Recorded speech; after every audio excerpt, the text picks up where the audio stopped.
غلط مسئلہ کسی کو نہیں بتانا چاہیے، مگر آج جس کے منہ میں جو آتا ہے قرآن کی تفسیر بیان کر رہا ہے، حدیث، لوگ باتوں پہ کہہ رہے ہوتے ہیں اللہ قرآن میں فرماتا ہے، اس سے پوچھو کہاں فرماتا ہے، یہ نہیں پتا، تمہیں نہیں پتا اللہ کیا کہتا ہے؟ ارے بھائی اللہ کیا کہتا ہے یہ کہنے کے لیے آپ کے پاس دلیل ہونی چاہیے، بھائی حدیث میں یہ آتا ہے، آپ نے کون سی حدیث پڑھی ہے؟ وہ میں نے سوشل میڈیا پہ پڑھا تھا، بھائی سوشل میڈیا کی ہر بات حدیث ہو جائے گی، ہر بات قرآن ہو جائے گی، ہر چیز کو فارورڈ کر دیں گے، ہر پوسٹ کو فارورڈ کر دیں گے، کیا پتا وہ غلط ہو،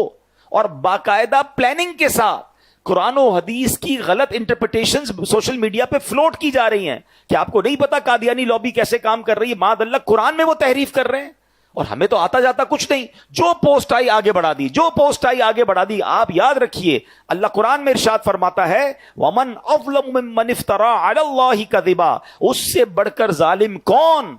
جو اللہ پر جھوٹ باندھے۔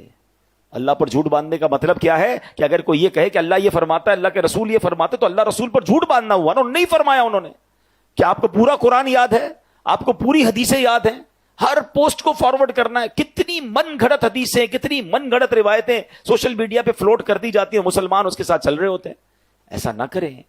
آپ کو نہیں کنفرم آپ مسئلہ آگے نہ بتائیں، کیونکہ مسئلہ غلط بتایا اور وہ جب تک عمل کرتا رہا اس کا عذاب کس پر آئے گا۔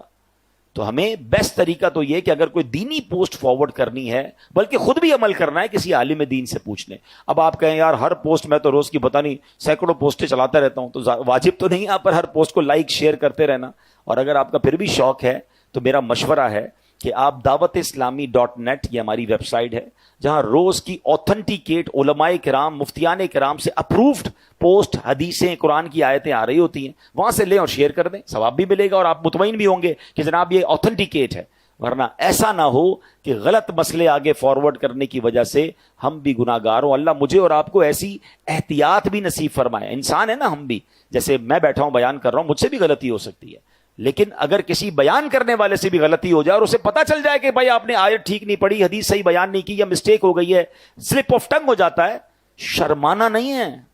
ہاں فوراً بتائیں کہ میری غلطی ہے، میں نے غلط پڑھا تھا، صحیح یہ ہے، کیونکہ لوگوں کی شرم کی وجہ سے کئی قیامت میں مارنا پڑے۔ ہم نے دیکھا کہ امیر اہل سنت، فاؤنڈر آف دعوت اسلامی، اتنی بڑی ہستی ہوتے ہوئے براہ راست چینل پر بتاتے ہیں کہ بھائی فلاں مسئلے میں غلطی ہوئی تھی، صحیح مسئلہ یہ ہے۔ اس میں کوئی شرم اور آر نہیں ہونی چاہیے، چند لوگوں کی شرم اٹھانے کے لیے کہ لوگ کیا کہیں گے۔ ارے لوگ کچھ کہیں نہ کہیں، اگر رب ناراض ہو گیا اور گناہ جاریہ ہو گیا، میں نے جائز کو ناجائز کہہ دیا اور ناجائز کو جائز کہہ دیا، تو میرے لیے تو عذاب کا باعث بن جائے گا۔ تو کبھی بھی زندگی میں اگر کوئی آپ کو بتا بھی دے نا کہ یار آپ سے یہ غلط مسئلہ بیان ہو گیا ہے، آپ نے یہ مسٹیک کی ہے، تو اس میں ایک منٹ نہ لگائیں اور فوراً اس کو ٹھیک کریں، اور الحمدللہ علماء حق سے رابطے میں رہیں تو انشاءاللہ اس کی برکتیں ملتی رہیں گی۔